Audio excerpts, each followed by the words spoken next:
I sat there, stunned. The pieces started to fall into place. I remembered her knowing looks every time Linda lashed out at me, the quiet smiles, the subtle winks. All along Ivy had been alert, watching, waiting. But why now? I asked. Why tell me this now? Ivy stood up, walked to the closet and pulled out a small suitcase. Because we're going on a trip, she said, her voice unusually upbeat. You didn't really think I'd sit around and watch them have fun in Hawaii, did you? My jaw dropped. You're going to Hawaii? She nodded firmly. Plane, tickets, hotel, everything's ready. And yes, you have a ticket too. Dad left me some money before he passed. I saved it for the right moment. I shook my head, still stunned. Ivy looked at me, more serious now than ever. Lucy, you need to see who Nathan and his mother really are. You deserve the truth. And trust me, Hawaii is where everything changes. I looked into her eyes, no longer timid or passive. Standing before me was a strong woman who had stayed in the shadows long enough, waiting for just the right moment. I took a deep breath. Maybe for the first time in months I felt chosen, not to serve, not to please, but to finally rise up and face the truth. I smiled. If you're ready, then so am I. Let's go. Ivy nodded, her smile blooming. And just like that, the journey began, not just to Hawaii but toward the truth behind the marriage I once believed was peaceful. The flight took off early in the morning, just after sunrise. I sat beside Ivy in the economy cabin of a domestic airline, still feeling a little breathless. Everything had happened so fast. Just yesterday I had quietly accepted my role as the one left behind. And now I was flying to Hawaii with the sister-in-law everyone thought was helpless. Ivy wore a loose white shirt and simple jeans. Her hair was tied back, sunglasses on, looking like any confident young traveler. Every now and then she turned to flash me a playful smile, like we were winning a secret game only the two of us knew about. Still shocked. Ivy tilted her head as the flight attendant handed you drinks. I exhaled and shook my head slightly. Not shocked exactly. Just, I never imagined things could turn around like this. Sometimes, she said, sipping her orange juice, it takes a shock to wake us up from a bad dream. I stayed quiet. He was right. I'd been living in a distorted dream for too long, believing in love, in family, in what I thought was real. After nearly 6 hours in the air, we landed at Honolulu Airport under the blazing sun. Ivy hailed a taxi she had pre-booked, taking us to a luxury beachfront resort in Waikiki. Blue ocean, white sand, salty breeze. Hawaii was breathtaking, but I hadn't come here to relax. At the front desk, everything had already been paid for in Ivy's name. She quickly handed me my room key and subtly signed for me to stay quiet since staff were nearby. Once we got to our room I couldn't hold back anymore. Ivy, where did you get the money for all of this? I asked quietly. She took off her sunglasses, smiling with that same mysterious calm. Dad left it for me. I kept it safe, untouched until it really mattered. But your plane ticket, the hotel, the taxi, all of that must have been really expensive. Dad told me to live for myself and I feel like this is the moment. I nodded, my eyes fixed on the ocean outside the window. Where are we going to see them? Ivy pulled out her phone, opened a restaurant reservation app and showed it to me. Tonight at 7 p.m. poolside restaurant. His mom booked a table for 6 o'clock. Just like their family tour schedule. And you're sure they don't know we're here? Positive. I booked us in the same resort but a different building. They won't run into us unless we want them to. We spent the whole day resting in the room snacking on fruit and crackers. Ivy suggested I try to forget everything for a while, but I couldn't stop thinking about what was coming. I felt like I was stepping into a grand play. Except this time I wasn't a passive audience member. I was the main character about to walk onto the stage. Around 6 p.m., Ivy did her makeup lightly, tied her hair up and put on an emerald silk jacket. I chose a long navy dress, simple but elegant. We both looked different, not like the women underestimated back home but like two people in control. On the way down to the restaurant Ivy squeezed my hand. They're going to be shocked but don't get too angry. Let them expose themselves. I nodded, my heart pounding. As we approached the poolside restaurant, we hid behind a row of palm trees, just a few steps from Nathan's family table. Ivy whispered, "That's her." My stomach dropped. You mean she's the one Nathan's been seeing? I saw messages from an unknown number on Mom's phone when she left the table. They called her the backup plan. I said nothing. My head was spinning. I looked back at the table where my husband was smiling brightly like I never even existed. He leaned in and whispered something to the woman, making her laugh hard and place her hand gently on his shoulder. Ivy looked at me. Ready? I tightened my grip on her hand, a cold smile forming on my lips. Yeah, time for the real show to begin.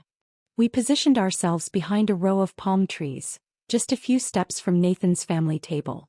Under the warm lights, glasses clinked and laughter filled the air. My mother-in-law, Linda, was raising her glass of wine, her face beaming. No trace of the cold, judgmental woman who had hurled so many criticisms at me. But what really stunned me was the sight of Nathan sitting so close to that unfamiliar woman. She looked polished, young, confident, her hand resting casually on Nathan's like it belonged there. There wasn't a hint of guilt on his face, no sign that he had just left home, abandoning his wife to care for a sister supposedly unable to walk. Not one check-in, not one look of regret. Ivy quietly slipped a small phone with an earpiece into my hand. I placed a recorder under their table before they arrived, she whispered. I'm sure they'll say something you should hear. I slid the earpiece in, my hands going cold as their voices rang clearly in my ears. She's never been anything special, Linda said sharply. Hasn't done a thing for this family. If you're divorcing her at least. Nathan's voice followed, low and firm. I'll figure something out. Maybe say she's emotionally neglectful. My lawyer says if we play it right I won't have to give her a dime. I could even come out ahead. The girl next to you looks promising. Linda chuckled. Compared to Lucy, like gold next to rotting wood. I pulled the earpiece out, my lips pressed into a tight line. Ivy looked at me, not asking, just waiting. I nodded. We stepped out from the shadows and walked straight toward the table. I moved slowly, each step echoing against the wooden deck of the outdoor restaurant. Nathan looked up first. The stunned look on his face nearly made me laugh. Linda froze, her hands still midair, wine glass suspended. Good evening, I said, my voice strong and clear. Lucy, Nathan stammered. What are you doing here? Before I could reply, Ivy stepped forward. All eyes turned to her, and without saying a word, she calmly walked over to the table and pulled out a chair across from her stepmother. You're walking. Linda could barely speak. I've been walking and talking just fine since last year, Ivy said, her voice soft but icy. You always liked to see me as a burden. I just played along to help you live in that illusion. Silence fell over the table. The woman next to Nathan quickly pulled her hand away, her face going pale. I pulled out my phone, opened the voice recording and hit play on speaker. If you're divorcing her, at least reclaim the assets, Linda's voice. Say she's emotionally neglectful, Nathan's voice. Other diners began to notice us. Curious stares turned toward our table. Nathan shot up from his chair, his voice shaking. What are you doing? Are you seriously trying to humiliate me in public? I looked him straight in the eye and said, each word sharp and clear, you've been doing that to me for over a year, just not in public. Linda snapped, Lucy, we can explain. No need, I cut her off. I've heard enough and I have the proof. I'll be speaking with my lawyer as soon as I get back. This divorce won't be quiet. Nathan rushed toward me, trying to grab my hand, but I stepped back and raised mine to stop him. And you, I said, my voice colder than ever. You'd better be ready to face the consequences of your lies. The woman next to him stood up, clearly trying to leave, but Ivy called after her. You might want to prepare to meet with a lawyer too. I'm sure you know what you've gotten yourself into. Nathan clenched his fists, his face burning with rage and shame. You're ruining my life. I laughed, calm and unshaken. You already did that yourself, Nathan. I just pulled back the curtain. Then I turned and walked away with Ivy, leaving behind the soft lights, expensive wine, and a table full of lies. Nathan ran after us, his footsteps pounding along the stone path. I didn't turn around, but Ivy glanced back at him, her eyes cold as ice. Lucy, you can't do this, Nathan shouted, his voice cracking, no longer composed. You're trying to destroy my life. I stopped walking, turned around and looked straight into the eyes of the man who used to be my husband. No, Nathan, you did that to yourself. I'm just the one showing the truth. But if the company finds out, I could lose my job. His voice trembled, filled with fear. Standing next to me, Ivy crossed her arms and tilted her head, her tone full of sarcasm. Oh, then maybe you should have thought about that before taking your mistress on vacation and trash-talking your wife while she was home caring for your paralyzed sister. Nathan turned to her, speechless in shock. I shook my head. I didn't come here to cause a scene, but you and your mother pushed me past my limit. Now you'll have to deal with the consequences. Right then the restaurant manager arrived with 2 security staff.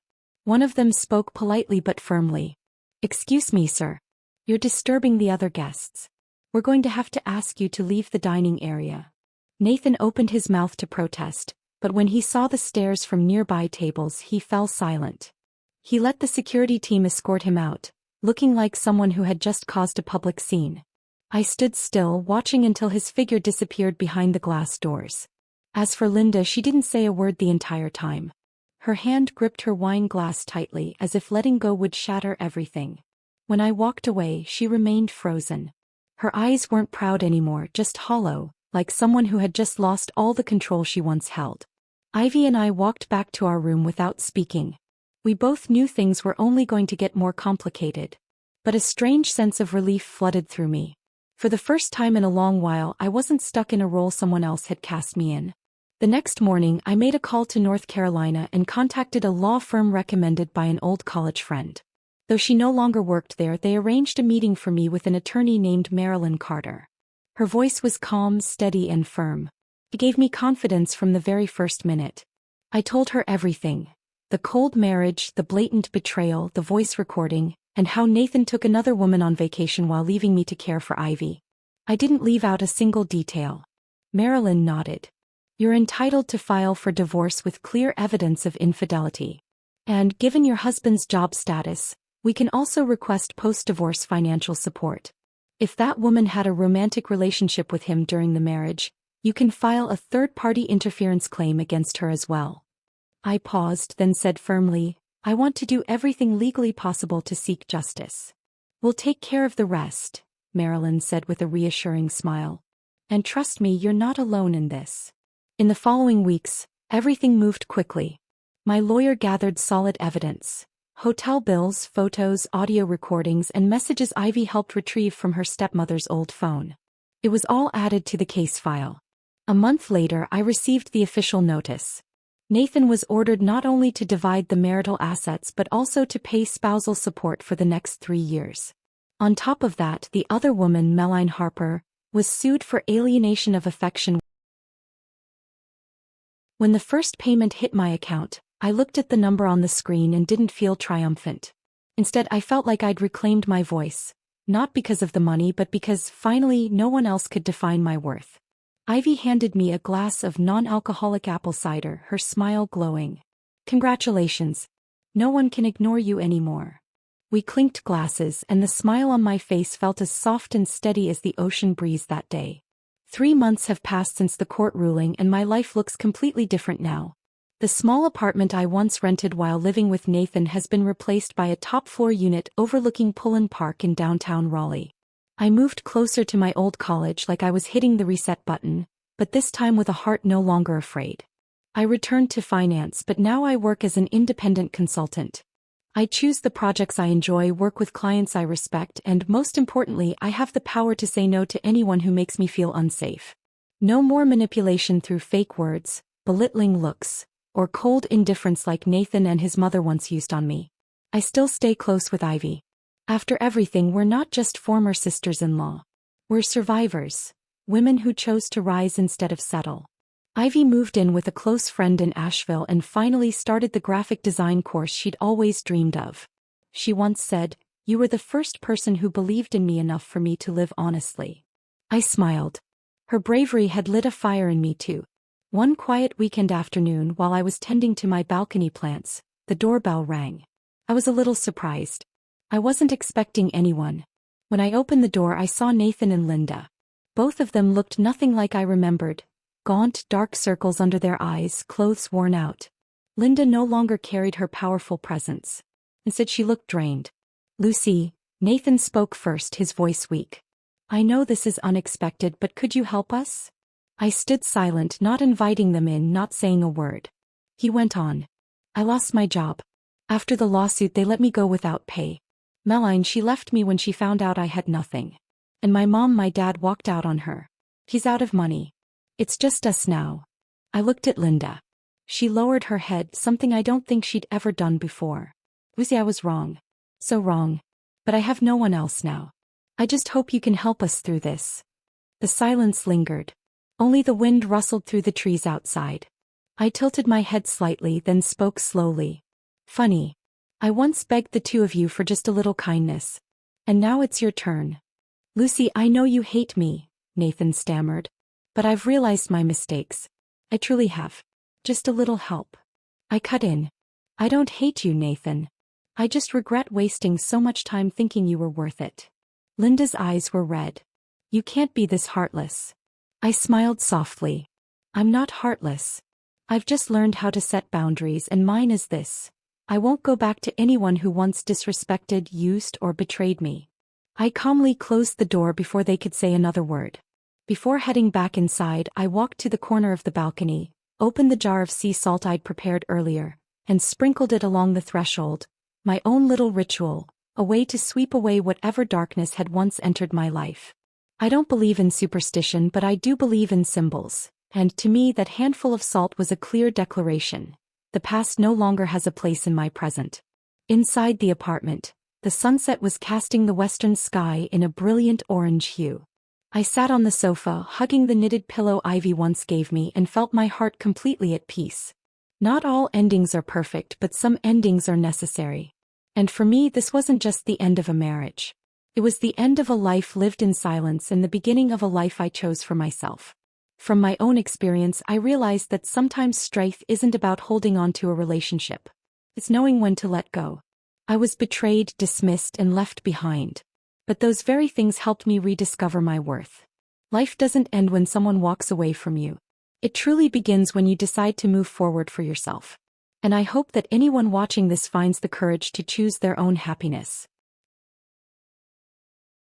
My name is Lucy and I'm 31 years old.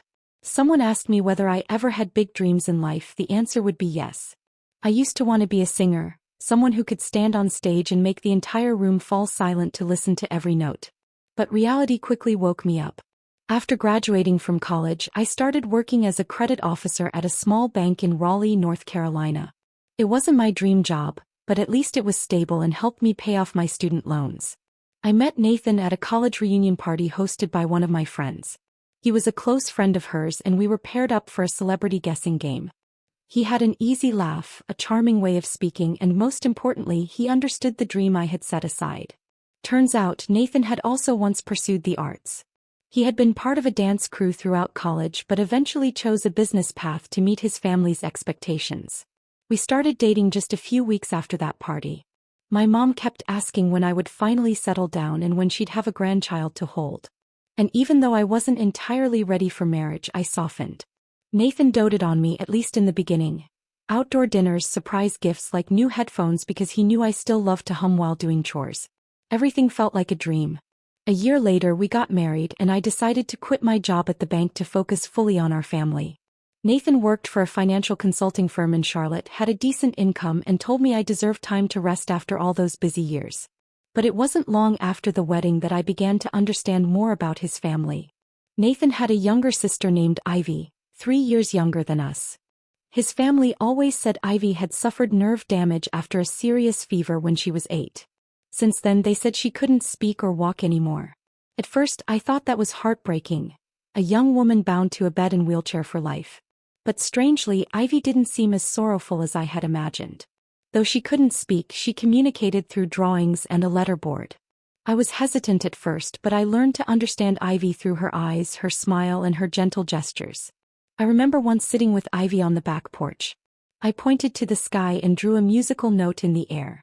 Ivy smiled and drew a heart. I laughed and signed back, "You understand me?" She nodded, her eyes sparkling like we had just shared a secret. If Ivy was a gentle light, then my mother-in-law, Linda, was a quiet storm. She always looked at me with a calculating gaze as if I were a product still within the return window. Every time I stepped into her house, I felt like I was taking a surprise test. "Don't leave Nathan's shoes lying around like that. He looks like someone with no job," she'd say with disapproval. "If your husband looks like that, who's going to respect his wife?" I'd force a smile and quickly place the shoes back into the closet. Everything in that house had to be arranged a certain way. Towels folded left to right, laundry hung by color order. I was no stranger to perfectionism, but the way Linda carried it out always made me feel small. To her, Nathan was still little Nathan, and I, though legally his wife, was an outsider to the family. After the wedding, we lived in a small apartment just about a 20-minute drive from Nathan's parents' home. And somehow Linda always knew exactly when I was home alone. She would call or worse, show up unannounced, carrying a bag of groceries and a list of suggestions as if I were a new housekeeper. I once thought marriage meant having a peaceful home. But gradually I realized I had entered a family with an invisible hierarchy where every word was weighed to please the head of the house, and my sacrifices were treated as expected duties.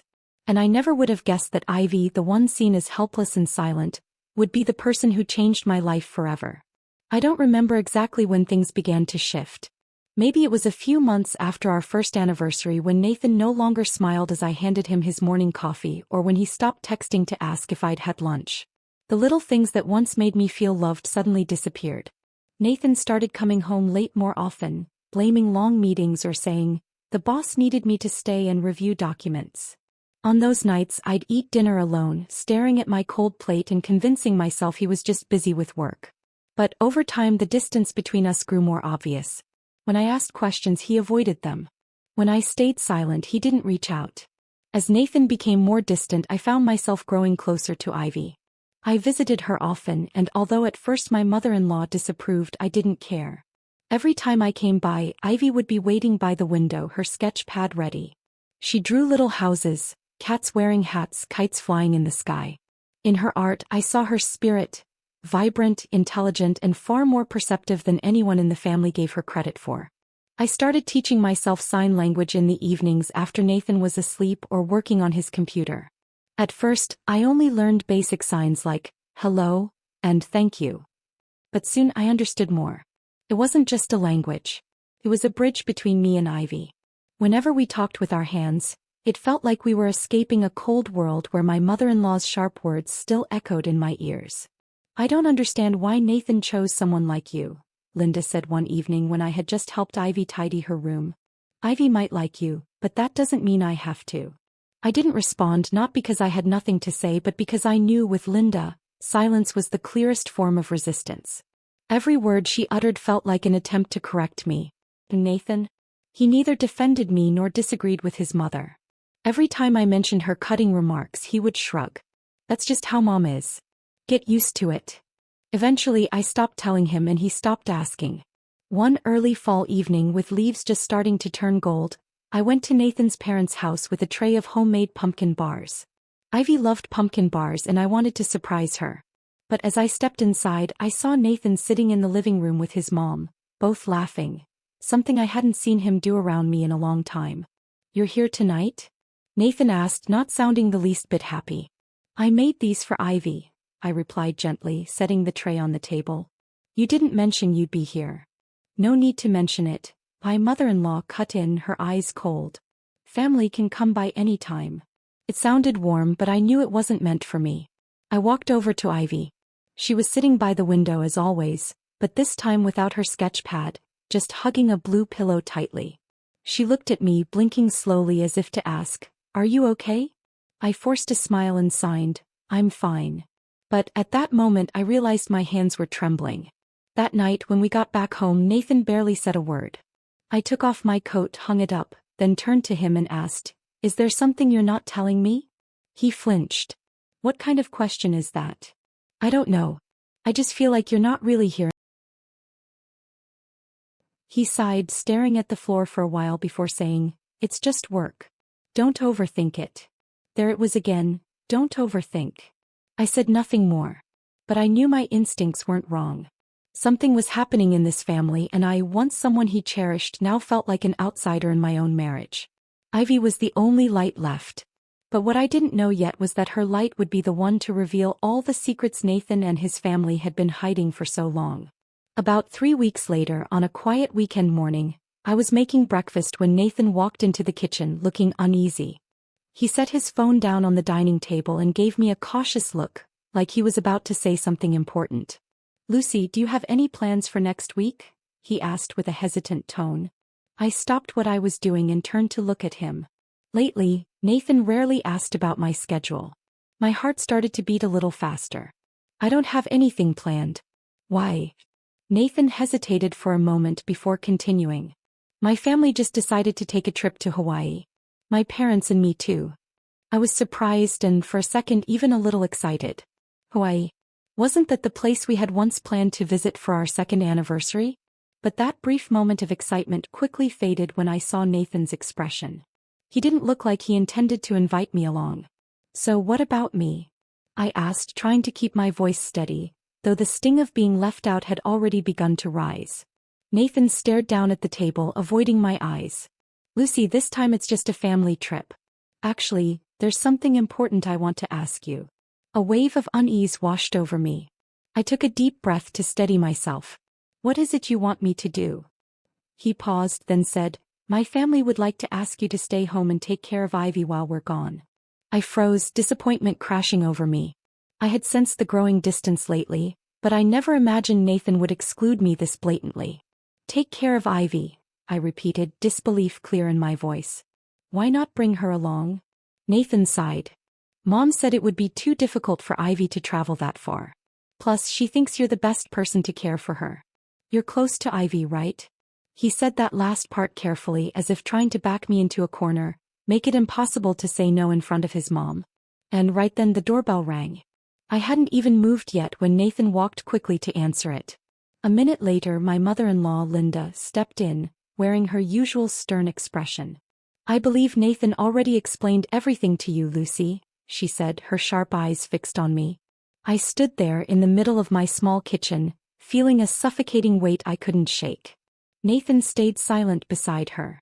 Do you have any objections? She continued, her tone daring me to challenge her.